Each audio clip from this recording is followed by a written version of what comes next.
Hello brothers and sisters, welcome back again sa ating sharing for bread of God in the name of the Father and to the Son to the Holy Spirit. Amen. Lord, maraming salamat dahil sa pagkakataon na ito na ako'y nagkaroon ng oras sa pagbabasa ng Bible at aking naunawaan sa tulong ng Espiritu Santo na nandito sa akin na aking arma sa buhay, ang Holy Spirit na mula sa iyo. Lord, maraming salamat dahil dito naunawaan ko ang bawat katagang nababasa ko sa Bible. Maraming salamat, Lord. Amen. Okay, brothers and sisters, no? So today, ibabahagi ko sa inyo ang isang napakagandang balasahin at dapat natin maunawaan ang mga bagay na ito at ating paghahandaan. Ito ay makikita natin sa pahayag 15 verse 1, ang panghuling mga salot. So mga kapatid, dapat natin talagang pag-aaralan yung Bible or titingnan dahil ito yung katotohanan. Ito mangyayari sa mundo Kaya dapat natin ito himay-himayin, unawain, hingian natin ang tulong mula sa Holy Spirit na mahal na Diyos na nasa atin, na ang buhay na Diyos ay nasa sa atin, kasama natin, upang lahat ito ay mapaghandaan natin. So babasahin natin sa verse 1. Nakita ko ang isa pang kagigilas na pangitain sa langit. Ito brothers and sisters ay vision ni Juan na pinakita ni Ginoong Hesukristo sa kanya ng ating mahal na Diyos. 7 anghel na may dalang 7 salot.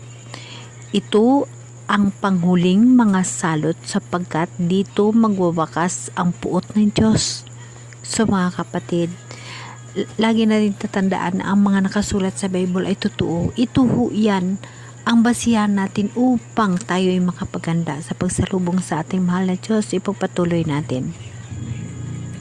May nakita akong animoy dagat na kristal na nagliyab. Nakita ko rin ang mga nagtagumpay laban sa halimaw at sa larawan nito at sa nagtataglay ng panggalang katumbas ng isang bilang.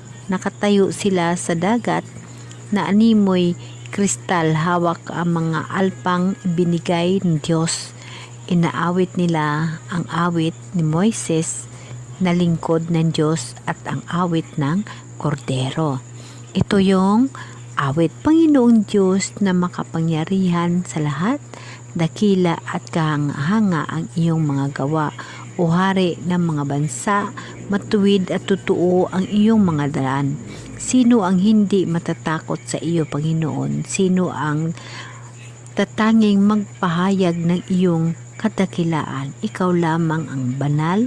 Lahat ng mga bansa ay lalapit at sasamba sa iyo sapagkat nakita ng lahat ang matuwid mong mga gawa.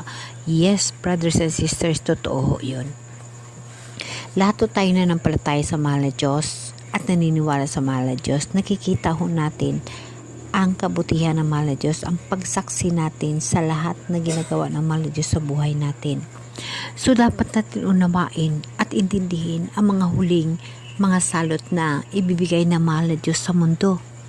Dito sa verse 5, pagkatapos nito'y nakita ko ring bumukas ang santuaryo ng tuldang tipanan ng Diyos at ng tao. Lumabas mula sa templo ang 7 anghel na may dalang 7 salot. Nakasuot sila ng malinis na puting lino at may gintong pamigki sa dibdib. Ibinigay sa kanila ng isa pa sa 4 na nilalang na buhay ang 7 mangkok na ginto. Ang mga ito'y punong-puno ng puot ng Diyos na nabubuhay magpakailanman. Ang templo ay napuno ng usok na nagmumula sa kadakilaan at kapangyarihan ng Diyos at walang makapasok sa templo hanggat di tapos ang 7 salot na dala ng 7 anghel. So mga kapatid, dapat natin unawain at dapat natin pag-aralan kung ano ba itong yung huling salot na dala ng 7 anghel. Okay, itong mga anghel mga kapatid, ito yung tinatawag na mga espiritu, no? Espiritu na mula sa Diyos. no? So dapat natin basahin at unawain kung anong mga bagay na ito. Sa tulong ng Holy Spirit, gagabayan ako, gagabayan tayo na maipaliwanag ang mga bagay na ito, no? So dito sa pahayag chapter 16 verse 1, ang mga mangkok ng puot ng Diyos. Mula sa templo, narinig ko ang isang malakas na tinig na nag-uutos sa 7 anghel, humayo na kayo at ibuhos ninyo sa lupa ang laman ng 7 mangkok na siyang puot ng Diyos. Humayo ang unang anghel at ibinuhos sa lupa ang laman ng dala niyang mangkok, dahil dito'y nagkaroon ng mahahapdi at nakapandidiring sugat ang mga taong may tanda ng halimaw at sumamba sa kanyang larawan. So mga kapatid, ito ang 7 salot na dala ng 7 anghel. So ang una, ang mangyayari, ang nakapandidiring sugat ang mga taong may tanda ng halimaw ng sumamba sa kanyang larawan, no? Ang salot na ito yung nagkaroon ng mahapdi at nakapandiring sugat. So mga kapatid, ito ay mararanasan ng mga taong hindi nanampalataya sa mahal na Diyos at nagsasamba sa mga masasama, no? Sa mga halimaw, no? Kung saan ito yung mga halimaw na mababasa natin sa mga nauna sa ating Revelation, no? Yung 2 halimaw doon na hinulog ng mahal na Diyos mula sa langit, no? So ang pangalawa, ibinuhos na 2 anghel ang laman ng kanyang mangkok sa dagat. Ang tubig ay naging parang dugo ng patay na tao at namatay ang bawat nilikhang may buhay na nasa dagat. So ito mga kapatid, ang mga salot na ito, pag ito ay makikita na natin sa mundo, itong tinatawag na ang katapusan na ng mundo, no? So ibinuhos ng 3 anghel ang laman ng kanyang mangkok na sa mga ilog ng mga bukal at naging dugo rin ang mga ito. Narinig kong sinabi ng anghel na tagapamahala sa mga tubig, ikaw ang banal na nabubuhay ngayon at noon una. Matuwid ka sa ginagawa mong paghatol sa mga nagpadanak ng dugo ng mga hinirang at ng mga propeta. Binigyan mo sila ng dugo upang inumin. Iyan ang matapat sa kanila at narinig ko mula sa dambana ang salitang ito, Panginoon Diyos na makapangyarihan sa lahat, talagang matuwid at tama ang paghatol mo. So mga kapatid, yes, totoo yun, kasi mahal ni Diyos talagang sobrang awa sa atin, kaya ang daming mga paraan na binibigay sa atin upang tayo ay magbago. Kaya dapat natin tatandaan yung mga bagay na yon. So dito na tayo sa 4 na anghel. Ibuhos na 4 na anghel ang laman ng dala niyang mangkok. Sa araw na ito'y binigyan ng kapangyarihan, sunugin ng kanyang matinding init ang mga tao. Nasunog nga sila, ngunit sinumpa pa nila ang pangalan ng Diyos na may kapangyarihan, nagpadala ng gayong mga salot-salip na magsisi at talikdan ang kanilang mga kasalanan at papuri sa Kanya. So mga kapatid, ang mga pangyayaring ito yung tinatawag na hindi pa rin sila nagbabago kahit ganun na yung mga pangyayari na punishment na binibigay ng mahal na Diyos, ngunit hindi pa rin sila nagbabago, no? So ipagpatuloy natin ang pagbabasa ng mga huling salot, no? Huling salot, no? Ito yung mga sakit, mga salot, no? Ibinuhos ng 5 anghel ang laman ng hawak niya mangkok sa luklukan ng halimaw at nagdilim ang kaharian nito. napakagatlabi sa kirot ang mga tao at sinumpa nila ang Diyos dahil sa dinaranas nilang hirap at taglay ng mga sugat.